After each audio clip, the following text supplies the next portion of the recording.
Барлығына сәлем. Бұл жаңа YouTube жоба. Бағдарламада біз шахмат ойнап, қызықты қонақтармен әңгімелесеміз. Ойында кімнің үздік болғанын көргіңіз келсе, бағдарламаны соңына дейін көріңіздер. Ал бүгін құрметті қонағымыз Жансұлтан Жұмағалиев, әнші әрі әуесқой актер. Өзіңіз шахмат ойнау білесіз ба?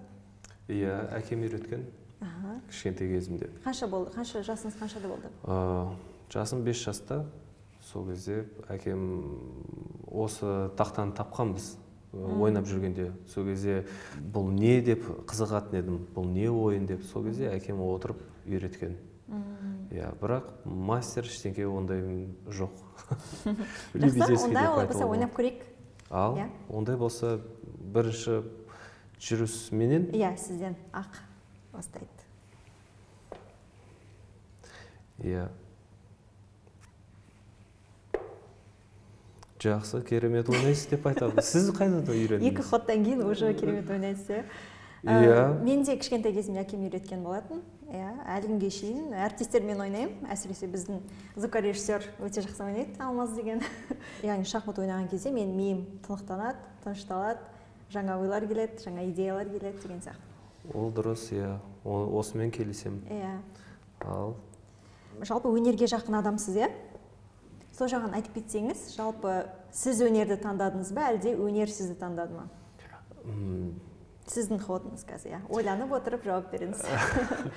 Иә, кішкентай кезімде көп ойланбай әнші боламын деп шештім. Содан келесі күні әкем өнер мектебіне апарып, бірінші сабақтарымды көрдім. Сонымен қанша 25 жыл болды осы салада. Ән айтып келесіз, 25 жыл болды. Иә.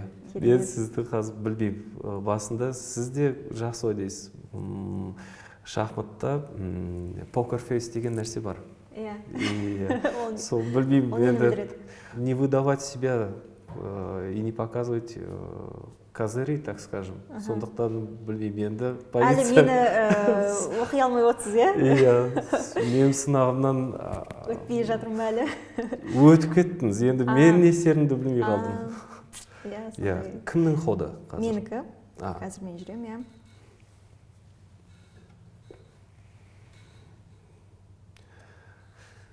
Шын айтсам, соңғы рет шахматқа студент кезімде отырған. Соңғы рет студент кезінде ойнадыңыз, иә? Неше жыл бұрын сонда? Ол 10 жыл болып қалыпты. Білмеймін, бір 10 шақты бала жиналып қалды. Жатақханада бір жақсы шахматты ойнаймыз, сынақ қылайық, чемпионат жасайық деп. Сол кезде чемпион болғанмын. Чемпион, жатақхананың чемпионы болдыңыз, иә? 10 адамның арасында. Сондықтан білмеймін, енді достарымды кездестірем ғой сол шақтағы. Ешкім еске алмайды. Ондай болмады деп айтады. Шахматта ұту өнер, ұту да өнер деп. Сондықтан бірінші партияны мен әрдайым ұтылам, бірақ бүгін емес. Бүгін ұтқым келіп тұр. Не себептен бүгін ұтқыңыз келіп тұр? Білмеймін, шын айтсам, бір қызығушылық ашылды. Азарт дейді ғой. Иә. Сол ашылып жатыр. Бірақ сіздің сұрақтарыңыз енді ойды жояды екен. Иә. Қазір одан да қиын сұрақтар болады деп па? Қазір сіз жүресіз. Мен жүрем, иә? Ал бір тексеріс. Бір тексер көрейік. Шах. Мен артқа. Сіз жалпы Қазақстан дауысы және X-Factor жобаларына қатыстыңыз, иә? Иә. Сол жобаларға қатысқан кезде сізге жүлделі орын бұйырмады, иә? Сол бір андай самооценка дейді ғой, соны түсіп кетуіне әсер етті ме, әлде? Жоқ, шын айтқанда наоборот. Да? Иә. Ал менің ходым бұл осы болсын. Қашып жатсыз, иә? Иә, енді берім келмейді. Так, жақсы. Бірақ қиындықты тудыртатындай сияқты осы. Басында, шын айтсам, осындай болған. Мен академический әншімін, оперный әншімін. Бұл телевизионный программа. Бұл жақта көбінесе эстрадан айтатын передача. Соң кейін бір шоу-эффект жасау керек. Кезеңнен өтіп, бір кезде есімде жоқ, сіз білсеңіз, Фредди Меркьюри берген Queen топтың богемская рапсодия. Как раз ол кезде де киносы шығып, танымал болып жатты ғой қайтадан. Иә, сол кезде азартым ашылды. Сіз білесіз, богемская рапсодия 7 минут. Ал 7 минут бізге хронометраж Евразия каналынан 2 минут қана. Сонда 7 минутты біз 2 минутқа қысқартуымыз керекпіз. Ол бір қиыншылық туындады. Өзім ноутбукке отырып, соны қырқып, программаның арқасында жіберем, болмайды. Басқа солай жібер, четверг күні ғана маған подтверждение береді. Осы вариантпен ән айтасың деп. Продюсеріміздің ойы осындай болды. Пианино ойна аласың ғой. Сол басында сен ойнауың керексің деді. Оны да жаттау керек. Сондықтан мен стресс болды. Оның арасында сұхбат беру керек. Және билерді жаттау керек. Жүріп. Сол кезде және стилистің бір кезде айтады, Жаңстан, бұл стиль не пойдет. Сен Фредди Меркьюри қылу керек. Сондықтан мұртты өсіру керексің деген бір кезде. Қалай ол? 2 күн ішінде қалай өсіремін деп. Иә, сол 1-2 күнде қалай болады деп. Сол енді бірақ бұл сайыс дегенмен де сізге тәжірибе берді ғой, иә? Сол кезде шыңдалдыңыз, былайша айтсақ. Иә, ол жобаға дейін мен өзімді академикалық әнші ретінде көретінмін. Мен тек қана опера айтамын. Бірақ осы жобадан кейін эксперимент басталды. Ең бірінші күні бізді сол кезде генеральный продюсер Москвы, Мәскеуден келген кісі келген. Сол кезде айтқаны, X-фактор деген ол әрбір адамдағы бар фактор дейді. Ол при орысша айтып кетсем, при стрессе, при адреналине человек вырабатывает какие-то феромоны. И этот феромон называется X-фактор. Он делает такие вещи, от которых сам впадает в ступор. Он делает что-то, что невообразимо человеку.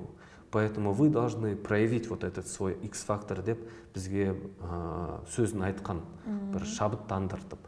Сондықтан сол ашылды деп те айтуға болады. Керемет. Сіз жүресіз қойдым да? Иә, мен жүремін, бірақ сіз маған үлкен қиындықты тудырттыңыз, шын айтқанда. Біз осында ойық. Махаббат тақырыбына сөйлесек қалай қарайсыз? Жалпы өзіңіз алғашқы махаббатыңыз туралы айтып кетесіз ба? Алғашқы махаббат деген махаббат жоқ деп те айтуға болады. Себебі махаббаттың бір заңы бар, өте үлкен заңы. Ол махаббатты бересің, махаббат саған келеді. Біреуді жақсы көріп қалу, ол болады. Ол тек қана уақытпен ғана белгілі болады. Қаншалықты сен ол кісіні білесің, танисың, сүйесің, сол секілді. Ал қазір дала шығып, мен сен ұнатып қалған қызды, мен саған ғашықпын деген, ол дұрыс емес деп ойлаймын. Яғни сіз үшін бір көргеннен сүйіп қалу дегенге сіз сенбейсіз, иә? Ол ұнатып қалу. Ұнату. Ол махаббат емес, иә? Иә, ол махаббат деп айта алмаймын. Себебі махаббат деген мен баяғы заман адамдарының ойын айтқым келеді. Себебі кезінде, біздің ата-аналарымыздың кезінде, мен сені жақсы көремін деп өмірінде 1-2 рет қана айтқан бір адамға. Қазіргі таңда бізде кішкентай баланы да үйретеміз, мен сені сүйем деп айтшы деп, сол үшін ғана жақсы көреміз да. Сондықтан ол алдамшы болып бара жатыр. Сол сөздің қадірі кетіп қалған сияқты да? Ол сөздің қадірі кетті, иә. Ал мысалы, егер болашақта сіз өзіңіз өнер жолында жүрген адамсыз, мысалы актер, сіздің әйеліңіз актриса болса, мысалы, сіз оны қызғанатын ба едіңіз? Ол киноларға түседі, театрда ойнайды, мысалы, иә? Сол кезде. Иә, бұл ой келіп еді. Мен қатты қызғаншақ адаммын. Себебі сондықтан білмеймін, көріп жүрміз ғой қанша өнерлі отбасылар өте қиындық жағдайға түседі. Себебі қанша халық, қанша адам көреді оны, қанша қызғаныш туындайды. Мен мамам айтатындай, раз и навсегда. один раз и навсегда. То есть не должно быть ошибок. А если ошибился, все, это твой выбор и навсегда. Жалпы қалай ойлайсыз, бюджет, отбасы бюджеті қалай бөліну керек? Яғни мен мынадай не бар ғой, мысал, әйелдің табысы ол әйелдікі, ер адам табысы ол отбасыныкі деген, иә, мен сол оймен келсем, сіз келсесіз бе сол оймен? Иә, келсем, себебі 5%-ын қалдыруға болады еркек өзіне. Өзіне, иә? Иә, білмеймін, максимум 15 мысалы. Ал қалғанның бәрі ол отбасыға кету керек. Ал әйел табысы ше? Әйел табысы ол еркектің ісі жоқ деп ойлаймын. Иә. Білмеймін, енді ешқашан ондай болмапты. Анам әкеме ақша беретін. Ондай жағдай ешқашан болмаған. Мен де есімде жоқ, маған келіп Жанстан деп ақша беретін. Сондықтан көбінесе еркектің тіршілігі осыда. Бірақ ақылды қыз әйел керек. Соның бәрін түсінетін, оны дұрыс пайдаланатын. Неліктен мен әйелдергемін. Еркек ешқашан тууды түсінбейді. Ұрпақ қалдыру, оны оған тәрбие беру. Мысалы, біз жаңа айтып жатырмыз ғой, еркек ақша беру керек деп. Ол егерде бұл жақта санасы, еркектің де әйелдің де санасы дұрыс болу керек. Иә, жалпы айтсақ, бүгінгі ойымыз, партиямыз өте керемет.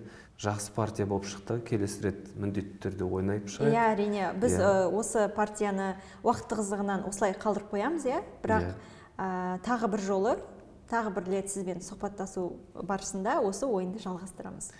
Сол кезде кім ұтқанын білуге болады. Иә, рахмет сізге. Сізге де рахмет бүгінгі сұхбатыңыз үшін. Рахмет. Сау болыңыз.